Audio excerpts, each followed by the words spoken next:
The Sun on Elevate Voice TV.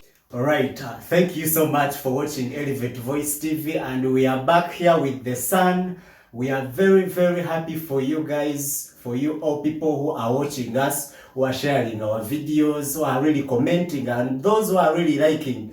We feel very, very appreciative to you, and we are very happy. This is the program The Sun, and I'm here with a visitor. I'm Lucky Atuheire, and we are going to discuss more of the important matters that have been taking place in the country. And before we continue with the program, I'm going to first request our visitor here, or our guest today, so that she can also introduce herself. Then we continue with the program. Thank you so much. You're welcome, madam.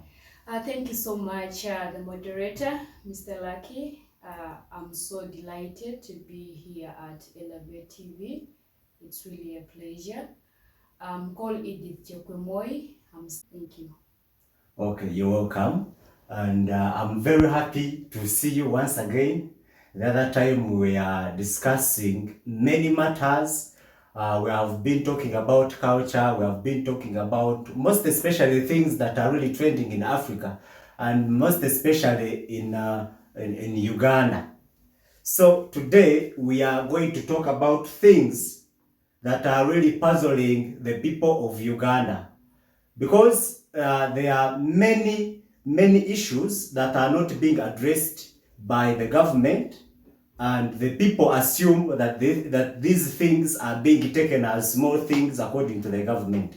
But now we want to check about how we can address the issues concerning the government and the issues concerning the civilians camp in Uganda, most especially as we have been seeing the insecurity that has been taking in the country of Uganda. We have been seeing the unfair policies. We have been seeing people coming out to say that they are being oppressed, that they are being exploited, and therefore the government should check for other matters so that they can really make these citizens very comfortable in living in their country, which is none other than Uganda. The other time we had a by-election in Kawempe, where the judge came out and people were caned, the tear gas was all around, and the people were tortured. Some of them were imprisoned, and the NUP people even come out to say that there are some people who are always taken out, who are always taken out the cells, and they are not reported. And we really want to see what is the real problem. Can it be solved, or we should wait for the government to do something? There is someone who came out from the security sector and said that they are really protecting the rights of the citizens. But we saw that even the journalists were really caned, that some of them were tortured and some of them were put to the wheelchairs. And we want to see, is the government of Uganda really trying to promote the rights or to protect the rights of Ugandans, or it is trying to do something else? That is what we are going to talk about today, and I'm very happy that we are going to exploit the things, everything that is deep and behind the idea. Thank you so much. Now, as we are going to continue with the program, I'm going to first request our madam, who is our visitor today, Chepkwemoi Edith. You know, the name is not easy, but I will try. So, Chepkwemoi Edith, you are going to tell us and introduce us to the topic. What could be the problem? Why are Ugandans coming out to show that the government is not really trying to do what they really want? Thank you so much, moderator. I would love to go in such a manner. Yeah, here in Uganda, most people feel like they are left behind, like the government doesn't really care about the citizens, of which now what makes up a country, it is, if it is not the people, because they say power belongs to the people. So I want to introduce this topic in such a manner because I feel like the most important thing, there are things that we should understand as the people out there. because much as people are crying that the government is not responding to our needs, the government is treating us in an appropriate way.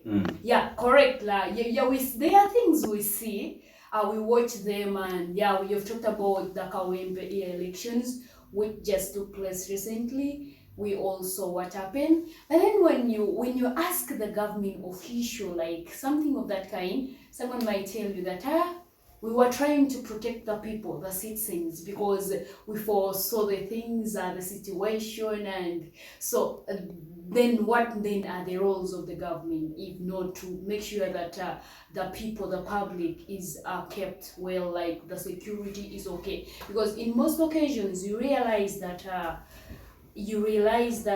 more especially during elections time, the society can be so much in a very high tension, because number one is more especially if we have people from different political parties. Like now currently in the current situation, we are looking at the NOP party and then the NRM party. You realize that they have very serious unrests between each other. They feel like now NUP feels like they deserve to take over the Republic of Uganda, but then NRM feels like probably NUP is not capable enough. Yeah, NUP is not capable enough. But then looking at all that, I think I'm just trying to introduce what we're going to talk about this evening. I feel like the people feel like their problems are not heard, they are not seen, and in some extent they feel like they are not protected. And then they feel like the government is being unfair to them. Yes. The way they are being treated, the way the service deliveries are made. Like now people say maybe there are some parts of Uganda whereby they are doing so well economically, but then looking at some other areas, people are struggling. Yes. And then when you also look at the service delivery, there are very many areas whereby you realize that, yeah, Ugandans are still struggling. They are still going through poverty. Like, you know, when there are places when you don't see poverty. But there are places when you visit in Uganda, you realize that, yeah, poverty is real. But then the government says we are doing our best. So then now, if at all the security issue is handled, and if at all the people are satisfied, the people's needs are heard, like the government listens to the people.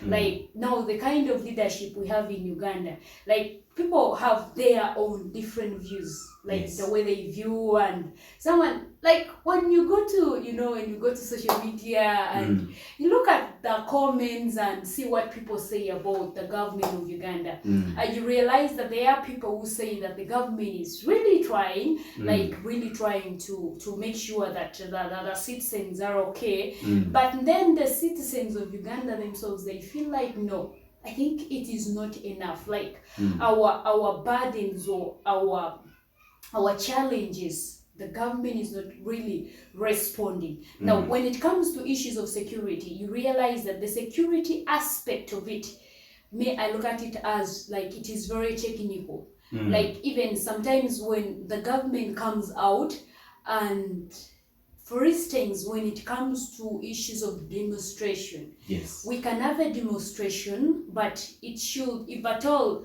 because the Constitution of Uganda allows the citizens to demonstrate. So now, if it is a peaceful demonstration, then I think the security personnel are not supposed to interfere.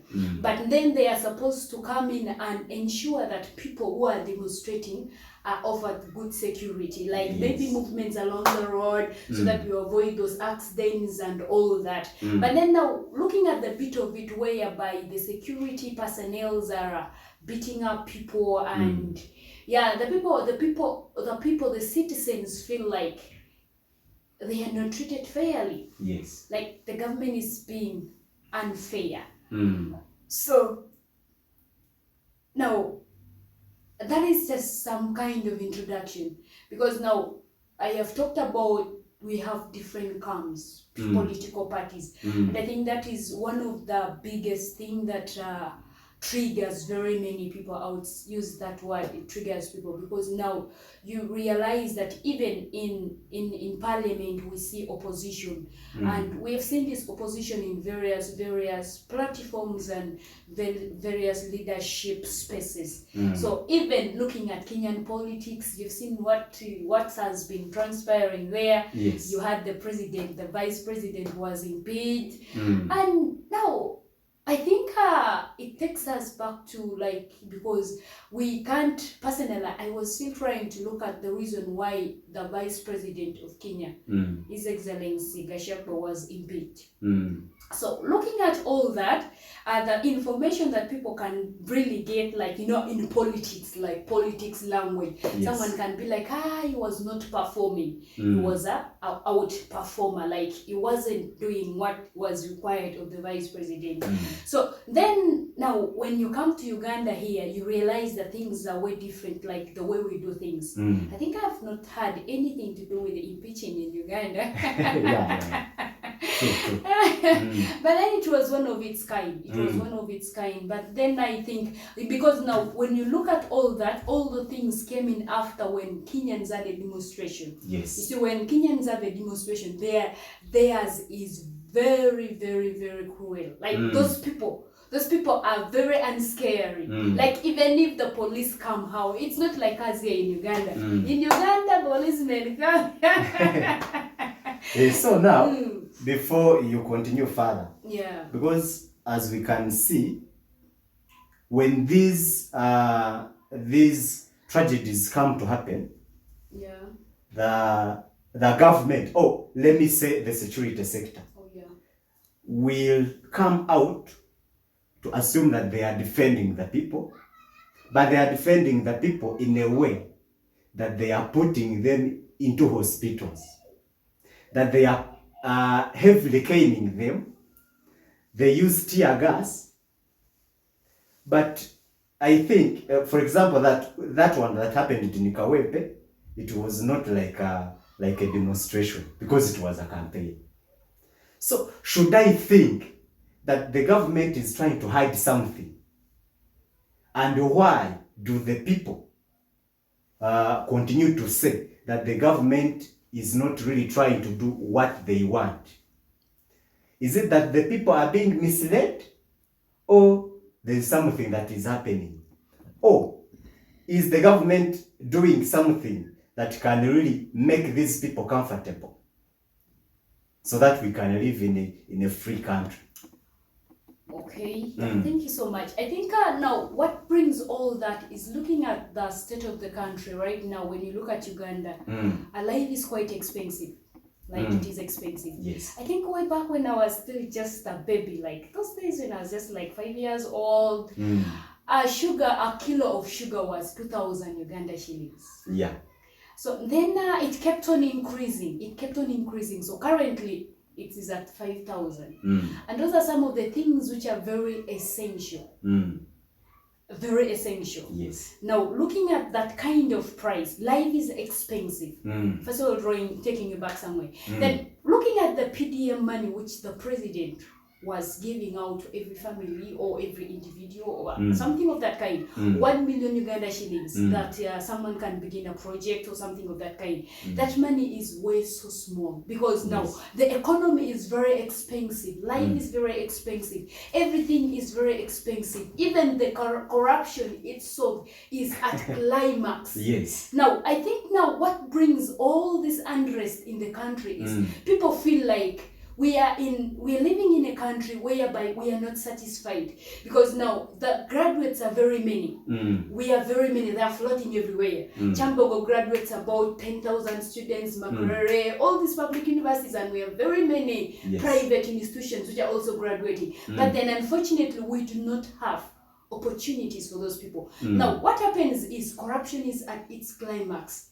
Even if someone has all the qualifications and they are unable to secure maybe 10 million, seriously, where will I get that money from? So those are some of the things which have made the the citizens of Uganda to feel like, no, we need change. Yes. So if at all, like looking at Kawempe's elections, what was happening there was like the government was trying so hard to make sure that they win that race, because they look at Kawempe, because Kawempe is one of the districts that has populations, it has okay, I would say that kind of influence in politics, because it is in the central region. So now the government, the NRM, really wanted to win that election, because they feel like if at all they were going to win that race, it was going to be a very good, because now we are approaching to elections very soon. Within how many months? About 6 months, we shall be voting for the next president of Uganda. So, but then now, what really I feel like the biggest challenge we have in Uganda is corruption. Yes. Very high. And now, unfortunately, the government has tried so hard to discuss about this kind of things, but then, unfortunately, nothing is done. Looking at some scenarios that we have had in Uganda, a few key people have done several things, but then the government doesn't take the right precautions. That's why we see that corruption has grown so high, even at our own districts, that where we come from. You cannot get a job. You cannot secure a job if you're not able to bribe. Pay something, not less than 10 million. Then someone tells you they need experience, working experience. Someone is just graduating, you're telling me you need working experience from where? Yes, because now, much as it is necessary, but then we feel like we are left out. Yes. And it still takes us to the aspect of corruption. So in Uganda today, the life we live is like, it depends on whom do you know. Now, what happens to the people that do not have anybody? They are left out. So that is the reason why Ugandans feel like we need change. So if we are able to have change, probably things can change. Like maybe the state of living can become different, because things are tough. Poverty is here. Before you continue, I've heard of a propaganda which is saying that even the people who are employed to fight corruption are themselves corrupt. I don't know if this is true or it is a public opinion. I don't know. You can also as well comment about that. Yeah, I think much as the public opinion is there, because people everyone is entitled to their opinion, but when we look at how the rate of corruption is in Uganda, you realize that it's almost like everyone is corrupt.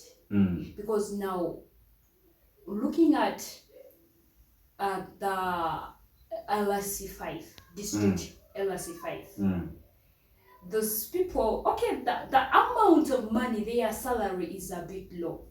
So now, sincerely, because now those people, their positions are very vital in a district.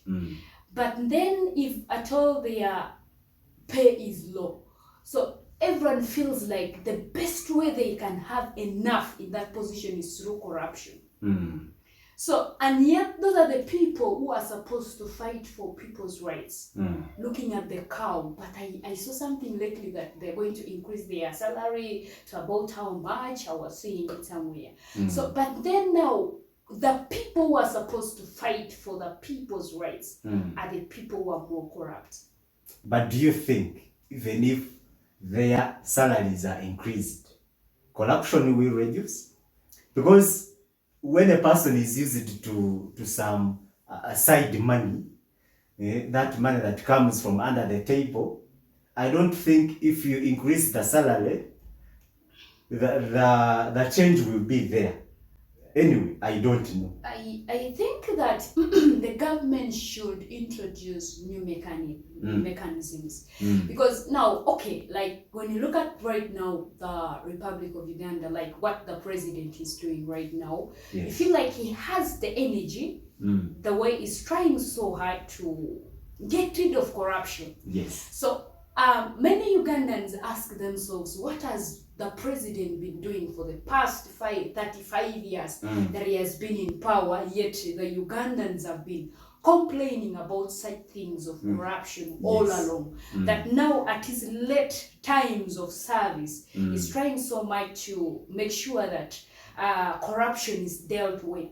Yeah, because at least we have seen a few reshuffles here and there, even the RDCs, even the cows. But now those things are just happening lately. But initially things were horrible, like seriously, things were a bit tough, and I think the president is trying to wake up and feel like maybe probably we need to change the mechanisms and see how best this can be dealt with, because with the target of Uganda, because I hear the president likes saying that 2030 target, we want to get rid of poverty.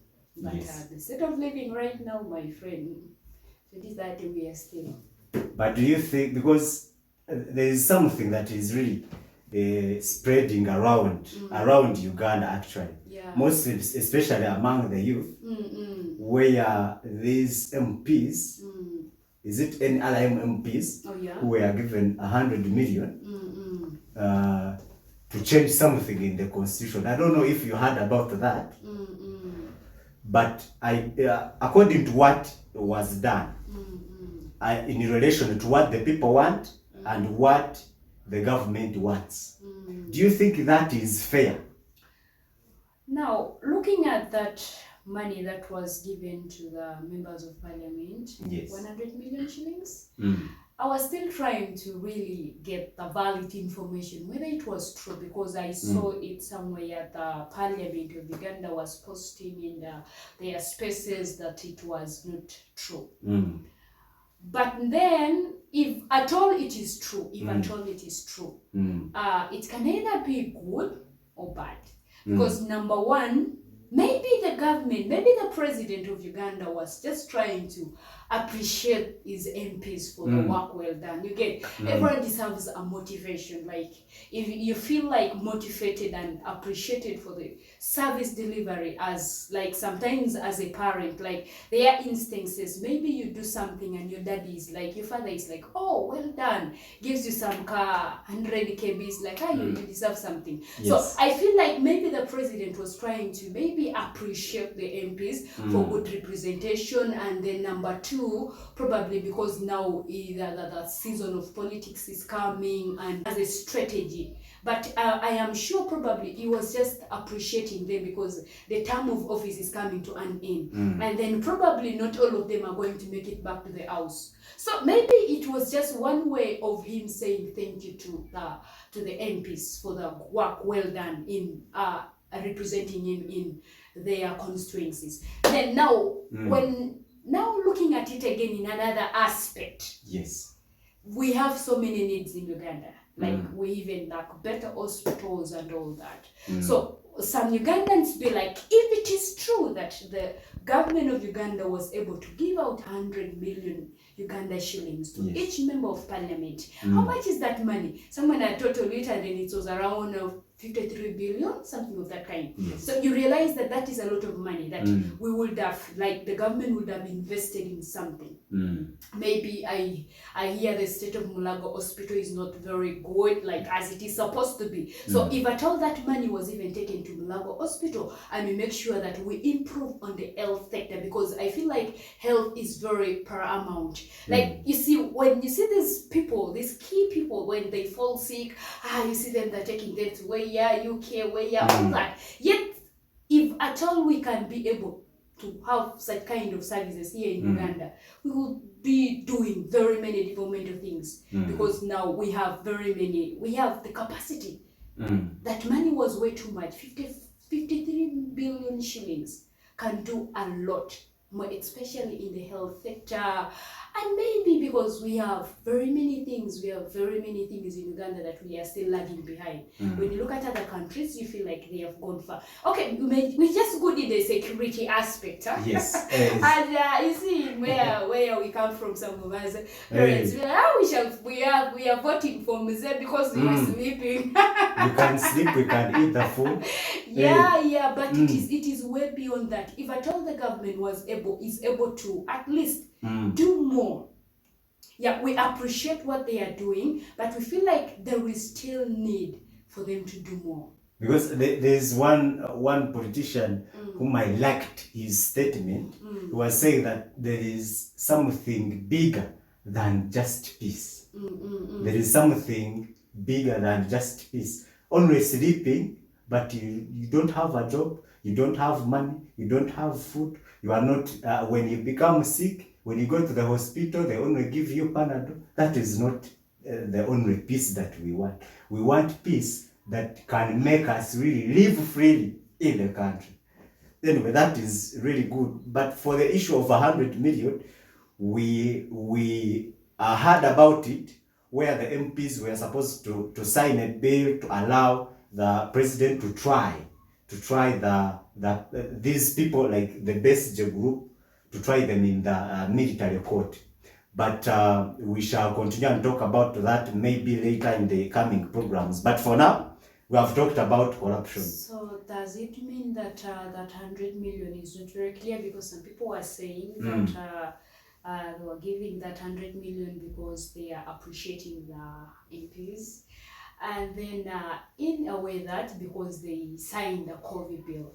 I remember when the parliament wanted to pass the COVID bill, you realized that there were a little bit of kind of struggles. Yes. Yeah, most of the people in parliament were not willing to pass the bill, like the COVID bill. So there was so many kind of unrests and all that. But then I realized later that it was again passed. So some people say that because of that is why they were given the money, and then not only NRM MPs were given the money, because I saw somewhere there's the leader of opposition, Honorable Joel Senyonyi, was saying that we want all the MPs from opposition who receive the money to return back the money. Yes. So, but then I believe it is very difficult for a human being. You know, money with the people, money changes people. That is the truth. That is the truth that everyone should really, really know. Because even if much as, you know, sometimes the problem in Uganda, let me just go a bit slightly. The problem in Uganda is we do not have a serious opposition leader. Yes. Like even the opposition that we do have right now, it is not as strong as it is supposed to be. People are there, like people can be bribed, people can be bought, people can be changed. Money can change people. That's why you realize that there are certain bills in parliament, certain policies in parliament that are passed just because people are paying some amount of money to sign to pass them. Now, yet these are the people who represent millions of Ugandans in parliament. Now you're signing on behalf of your community, your constituency. You have around, let's say how many millions of Ugandans in your constituency. You're signing on behalf of all those people. Now you get this money, you put it in other things, personal growth. You know, personalize. You personalize it. You realize someone is putting a company where some of them even take them out of Uganda. Yet now, okay, if at all the government was able, okay, if you're able to get such kind of things, my feeling is if at all we are able to get that kind of money, why then can we go back to our communities? Why can't you go there, establish a school, improve on the medical services that are there, put in something in place, like so that the community, even if you signed that money, you got that money, it is okay. There are instances whereby life calls for flexibility, like we need to adjust. You need to be flexible and adjust. So if at all you adjusted, then you're like, I got this, I can at least invest in my constituency. We be there, we see a school, we see services at the hospital, they are good, we have enough drugs, like everything is okay. Sincerely, people wouldn't be crying. You've talked about that. Then you've reminded me of someone who used to tell us when we are still here that politics is a dirty game, but it is clean for the people who go through. Because most of the people take politics as one part of success. That when you join politics, it is one part of making yourself satisfied. That's why even people don't want to leave power, because they are really getting a lot of money out of politics. But do you think politics has now become a misunderstood thing, or the people are really trying to do what has brought them to politics? Now, looking at that, people have misunderstood politics. We, the citizens, we the electorates, we are the ones who are failing politics. Because number one, people think that currently, in the current Uganda right now, if you do not have money, don't go for politics. Because people's minds have been spoiled. I would say they have been erupted. People's minds are just in money. Like someone can just be bought for a vote. Like someone buys you a salt for 1,000 shillings and you sell your vote.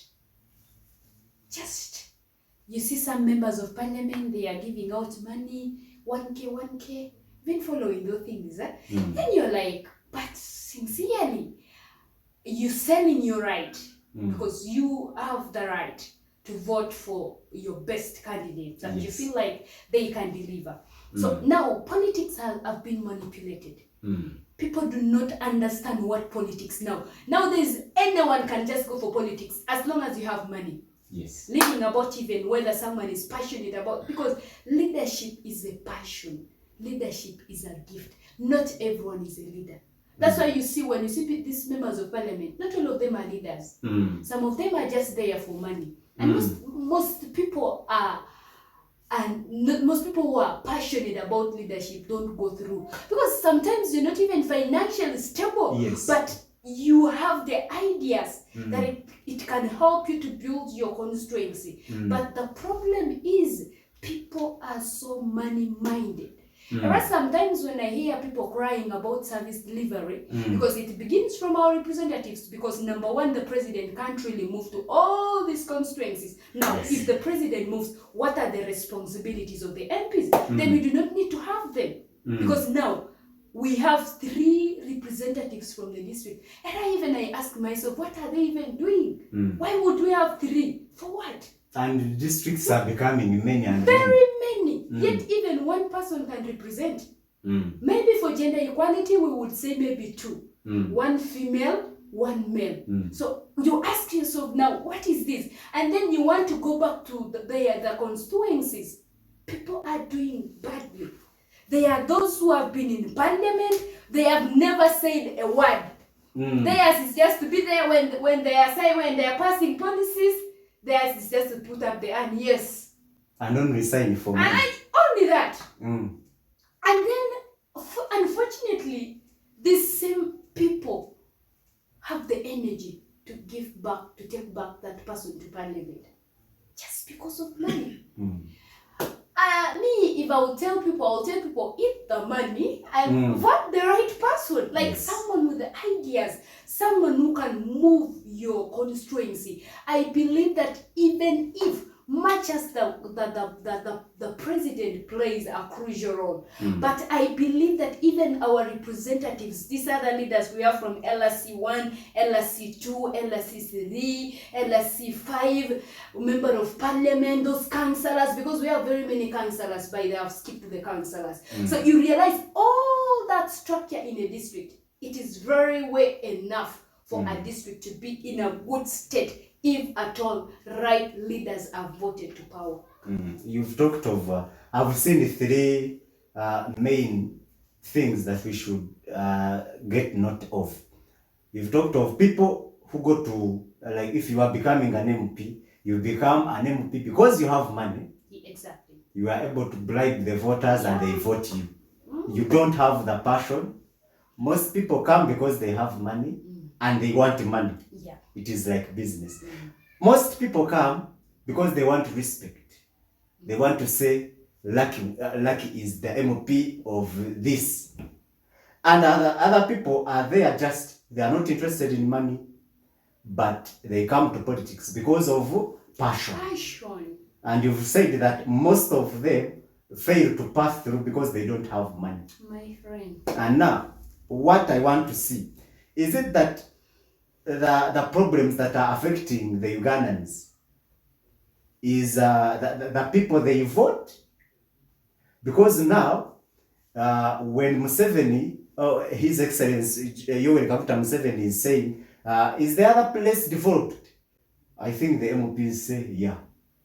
Because they want to protect their image. They want to show Museveni that we are really doing what is required of us.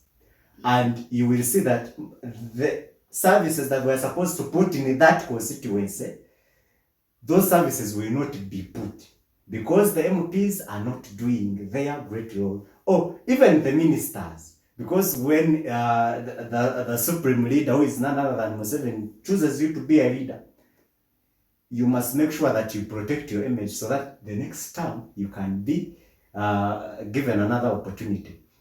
But we want to see, is it that people failing to get their services, whether water, education, medicine, and whatever, is it because of the leaders? I think I would say that to a greater extent, leaders play a very vital role in our societies, because looking at every step in a society, because in our societies where we come from, like let's say currently there are very many parishes which have been created, and then also the sub-counties. So but then the people who advocate for such kind of things are our leaders. But then now, if at all in advocating for that, they are looking at a way on how best they can ease the service delivery. So then, if at all we do not have leaders, even in a home, if there is no parent, like even when you look at some homes,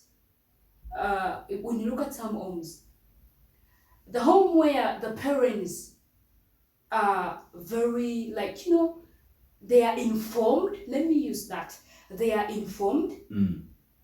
I do not mean a parent who is informed is only one who is educated or uneducated. As long as a parent is informed, and then when you look at a home whereby the parents are just there, children, they don't care. You sleep whether you go to school, whether you do this, you realize it is still leadership. So leadership begins from home. Yes. And even in where we come from, it is very, very important that we have leaders who are passionate and they are not selfish. Because if a leader is not selfish, even the state of his or her constituency bothers that person, because they feel it in their heart that it is like me. If you see the schools in where you come from, your community, not even a single child qualifies to go to secondary, and you're a member of parliament, and you feel like you're very okay. You're killing the people. Because how can the entire school fail? How can we have only failures? And it doesn't bother you as the DEO? No, that is wrong. As all those leaders that are responsible, even the people themselves, because everyone is a leader. Because so then now, what happens is, if people are not concerned enough in as far as the service delivery and performance is concerned in our constituencies, then we are doomed. You notice that when they release the primary results, senior 4 results, much as the new curriculum is very confusing, even the parents themselves are confused. But then there are schools that you look at and you're like, oh my God. Previously, there are some districts which don't even get a first grade. For example, in the previous curriculum. First grade, my friend. First grade is too much. Even second grade or third. There are schools who do not even get a student who qualifies to join senior 1. And unfortunately, those schools are government schools, government-aided schools, which the government is paying the teachers. So you ask yourself, but we have leaders. What are they doing? What are they doing? If the school, if the management or whatsoever is supposed to make sure that change comes to that school, can't it be done? Yet those are things that can be done. But so sometimes I think we just look at and we are like, God, All just right. help us. Yes. Okay. Now we are going to continue with the program, but for now, let's first go for a short break, and we shall come back and we'll wrap up the show. Thank you so much.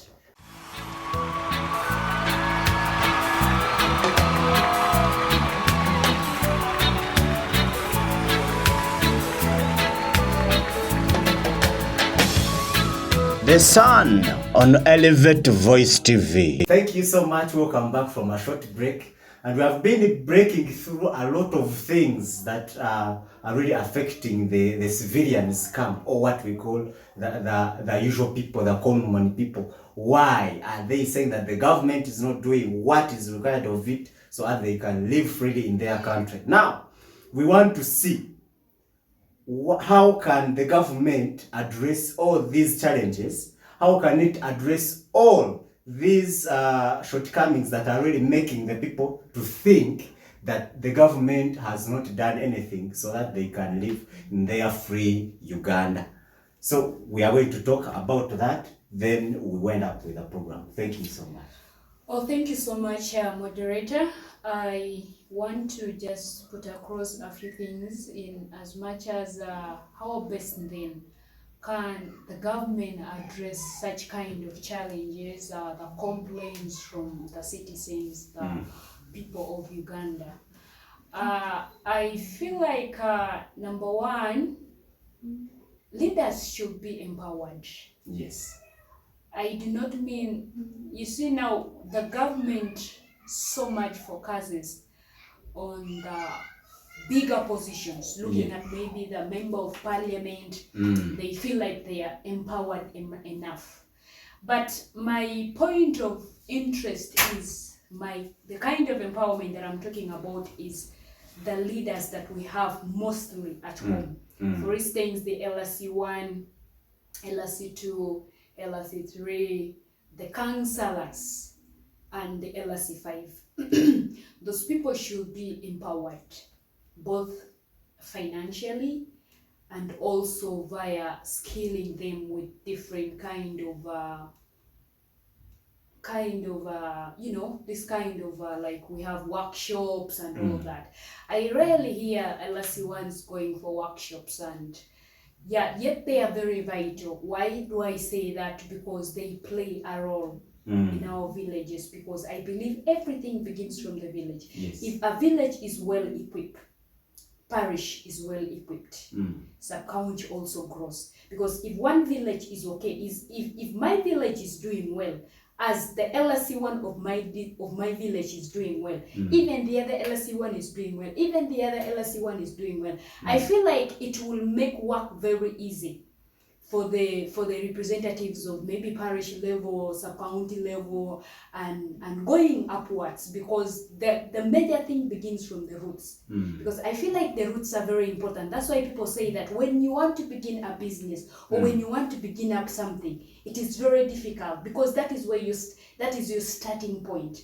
So me, I look at this as like where we come from, like it is the roots. The roots is the village. If those people are well empowered, believe me, they will be able to deliver more than even if they are delivering, then our state of living is safe. Because if all the districts are all the villages are well represented, if those leaders are well empowered, believe me, there are things that can be solved within a village. If at all a village is advocating for economic growth, like they want to ensure that every household is doing something, is doing a business, or is doing something economical, at the end of the day, you even realize that the state of living will become better. Then another one is people should be reminded of their rights. as a Ugandan, as a citizen of Uganda, you should know your rights. You realize that most people do not even know their rights. Most people are just being dragged around, you know? Someone just drags you. You see, there are people, instances. There are instances that you look at them and you're like, but this one, no. You see, now, you have a right, yes, right to speech, right to whatsoever right, the kind of right that you have, right to vote for your candidate and all that. But then, to some extent, most of our Ugandans do not know their rights. Yet, those are the people who add up to the largest population in our country. Because people in the villages mostly are left behind. They do not know their rights. So the government should educate them about what their rights are, even about the law. Like now you see people are being arrested here and there. I believe that yes, much as people, the government is rushing people and all that. But then the question is, what were you doing? You get. So there are people who are doing things out of influence. You find yourself, you're just shouting, you're doing what? You see, when you look at campus, whatever, demonstrations, there are people who just go far. They arrest you, you're there alone. You face the law alone. Yes. You're not facing the law with the people, but you as an individual. So people should not be driven by just influences, what. Those things doesn't help. So you mean most of the people, there are some people who just go into like they are chaos. Not informed. They find themselves even just doing chaos. So at the end of the day, they are okay. They find they meet their precautions and all that. They are put in law. They are put in order. Let me say that. Now, sometimes when the government is putting them in order, they think that the government is unfair. The government is this. The government is this. But then when you look at exactly what they were doing, it was wrong. But not that we are defending the government, but my point of view is people should do the right thing. Yes, then the government will come in. When you're doing the right thing, the government will come in. So, and then another thing, I think the government should also ensure that there is flow of service delivery across the entire country. Not only, it shouldn't be meant for a particular region. It should be across the entire regions of Uganda. Because looking at, there are some regions which are really growing at a higher rate. That's why sometimes when the president of Uganda is saying that our target is to end poverty by 2030, yes, looking at some others, like, you see what I do not like most, when the president was moving around checking the PDM, whatever projects and all that, you realize that people try so hard to impress, but they do not want to show the president the real world. You get? Like, you're blackmailing them, you're showing the president the good part of it. Why can't you take the president where there are these grass such houses, people are struggling? You take the president to someone who is already established. Things are okay. Now the president will think, Ugandans, we are growing. But sincerely, there are people behind. People are struggling. So at least the government should ensure that there is flow of service delivery across the entire country. And of course, the security of Uganda is still okay. The president is still ensuring that we are in a good state. The government is trying so much it takes, but we request them that at least if Ugandans are found with some chaos, the brutality shouldn't really be so much. People should be treated right. Even if someone has done something wrong, they should be brought to law. They should be brought to law, and the law decides what they are supposed to the charges and all that. So I think basically that is what I would love to talk about in as far as the solutions are concerned. And then conclusively, I want to conclude in such a manner. Now, if you look at the topic that we were discussing about today, it is basically about some of the challenges that Ugandans are facing today. And they are very many. We have talked about very many things, very many. We have talked about the causes and all that. And we have really gone so deep.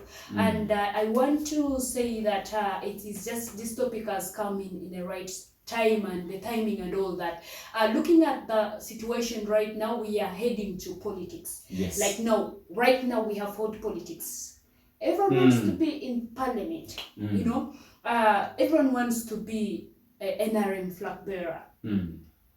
I would say that to me personally, I like to me as an individual, I like to support the ruling government for some other reasons. I like, if it is NRM which is the ruling government, I like to support the ruling government because I know the precautions it comes with. I know a few things that are very important in much as supporting the ruling government is concerned. Opposition can be there. We do not fight opposition. Opposition should be there because it at least gives the government pressure to perform certain duties that they are supposed to deliver because they give the government pressure. So we do not say opposition is wrong. But then now coming to the 2026 elections, right now the NRM is preparing for primaries.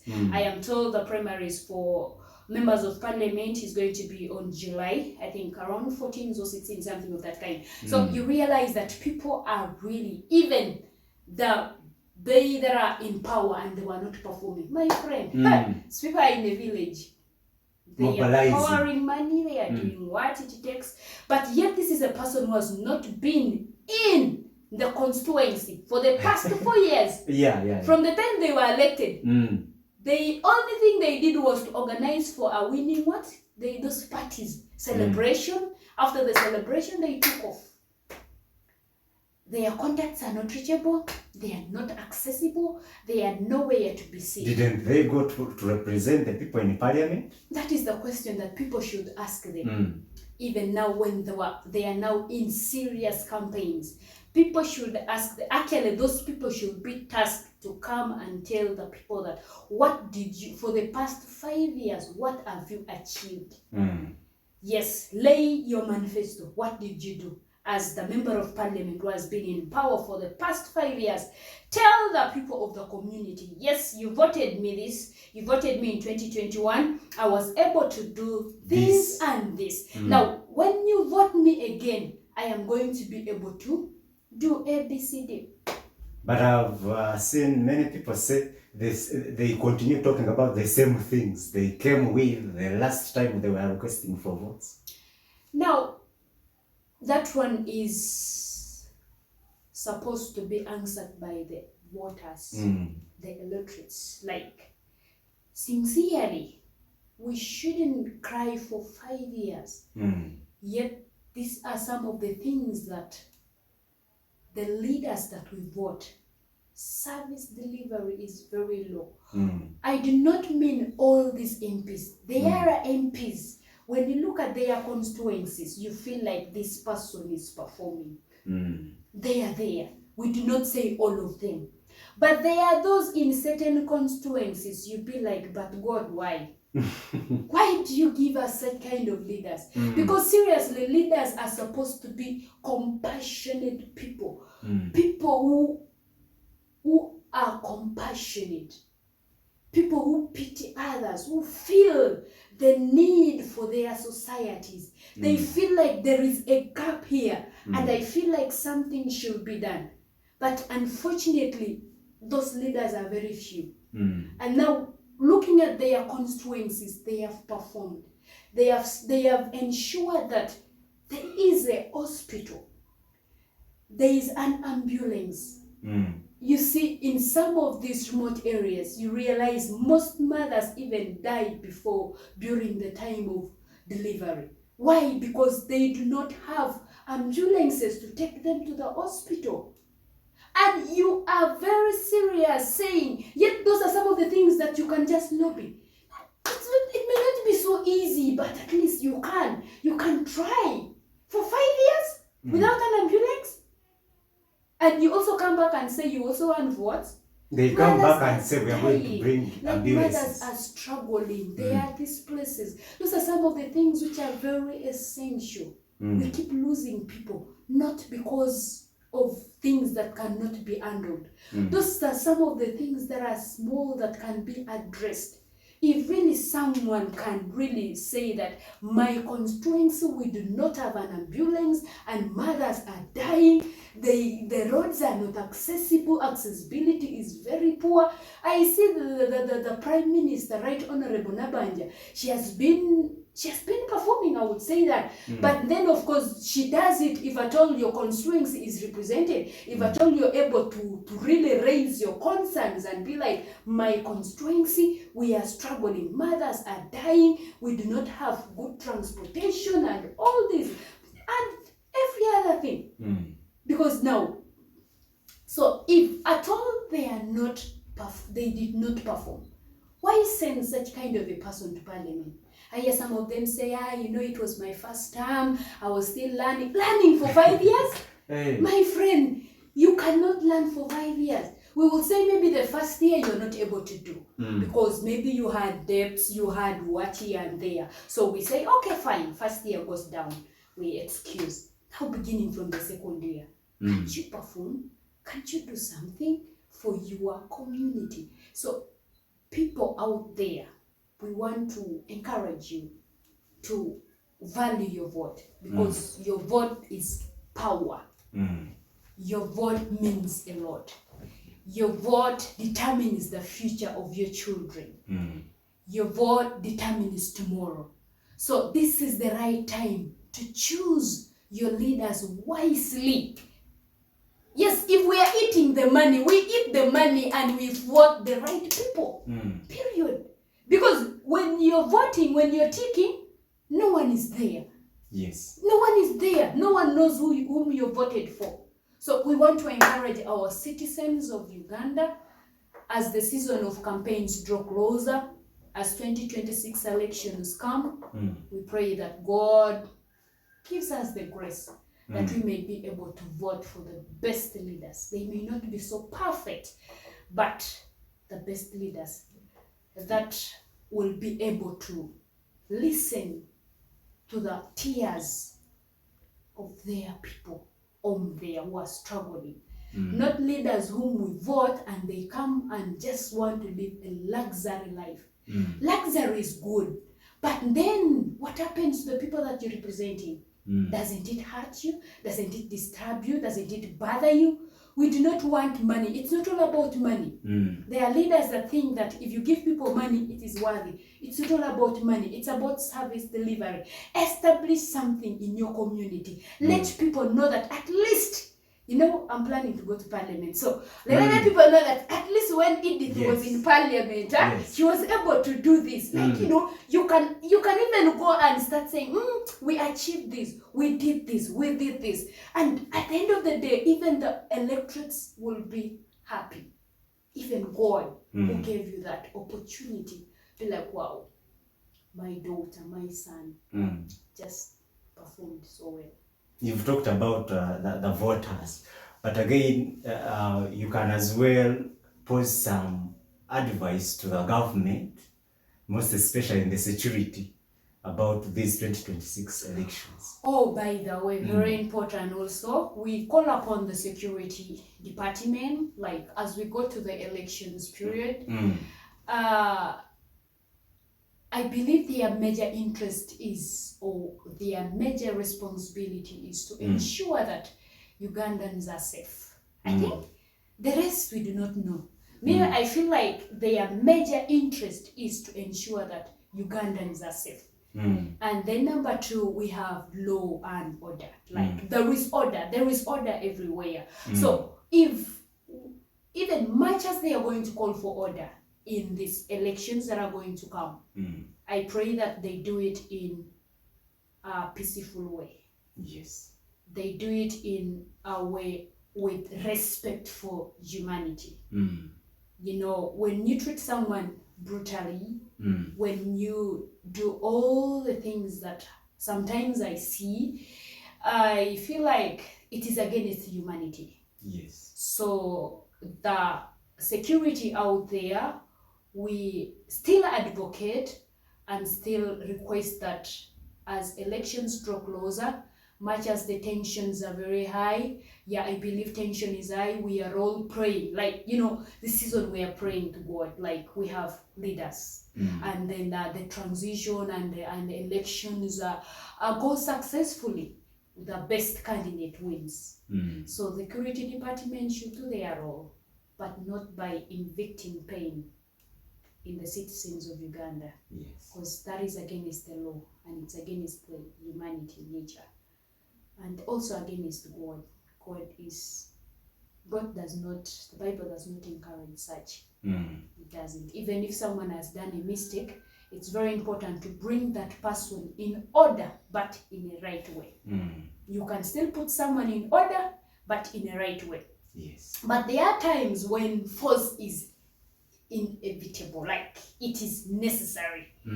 It goes back to flexibility and like when it is necessary, but it shouldn't be so rude again, like if it is necessary, because you realize that there are people during campaigns, there are people who act like they are mad, like they are crazy, like they don't know what they are doing, and then people start drink.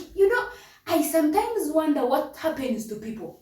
Like, even this is a position which is you're not going to benefit anything from. And you find out that someone is way too crazy. Someone goes crazy, someone starts drinking. You see people with free things. I'm talking the other free things free vote. After someone has drunk, someone has bought you warachi, all that, at the end of the day, you even lose your mind. They start losing their mind, they start misbehaving, they start going against the law. So sometimes some of them are beaten up by the security because they are violating the law. So we also encourage people out there not to be so excited. These are things that are just short term. There is life after politics. That's why we encourage politicians that even when they are doing politics, and also the agents and all that, campaign managers and all that, as much as they are doing politics, there is life after politics. So we pray and request people out there that let us play good politics. Let us not play dirty politics. No, that one we do not encourage. We pray that people pray and exercise good politics. Very important. There is life after politics. All right. Very important. All right. Yeah. So thank you so much. But now you are going to give us the overall conclusion as we finish. Thank you so much. I think we have talked about a number of things. Because number one, we love our country, Uganda, so much, and we are very proud Ugandans. I'm one proud Ugandan, by the way. I am very proud. For some reasons, we do appreciate the work done by His Excellency, the President of Uganda, Yoweri Kaguta Museveni. He has done. He has tried, he has been a leader. Sometimes he challenges very many of us. He may not be the leader of our generation, but at least you realize that in the current state of the world, we have lived lives whereby literally we have lost very many of our old people, like people we are supposed to hear from, like people who are supposed to teach us a few things, mentor us and all that into leadership and into different spaces. So I would say that for us in Uganda, we are blessed. It might be a leader with weaknesses. I am a leader, you are a leader, and there are leaders out there, and every leader has a weakness. So I want to just encourage us, the Ugandans, that as for us, we are coming closer to this program. I would like to say that let us say no to corruption. Let's resist from corruption. Let's vote for the right leaders, and let us love our country. Yes, because that is what defines us. Even if you go where, they always say home is the best. So even the investors out there, people are investing in other countries. I encourage us to invest in our country. Yes. Because even if you invest in wherever, your country is still your country, be your country. And in fact, even still, when you are investing, let us go back to the village. Take those structures, good schools, good work. Let us empower the people out there in the village, in the remote areas.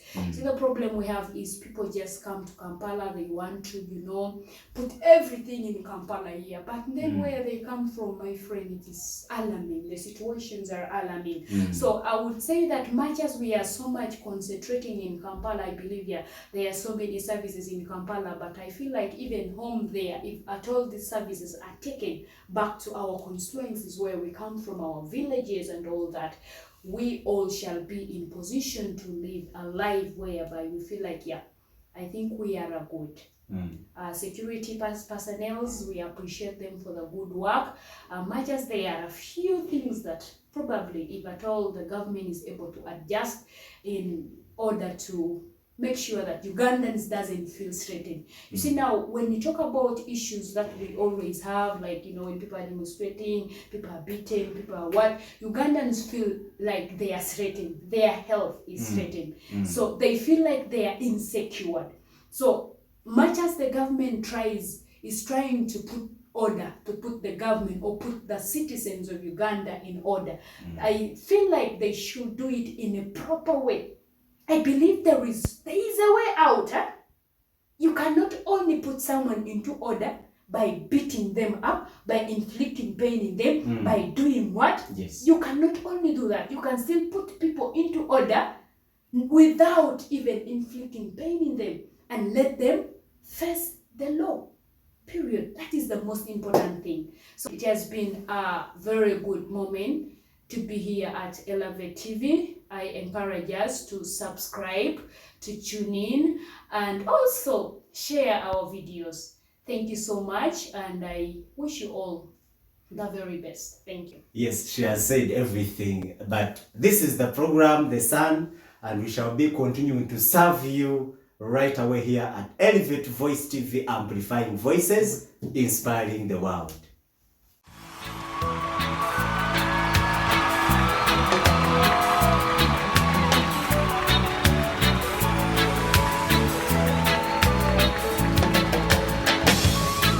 The Sun on Elevate Voice TV.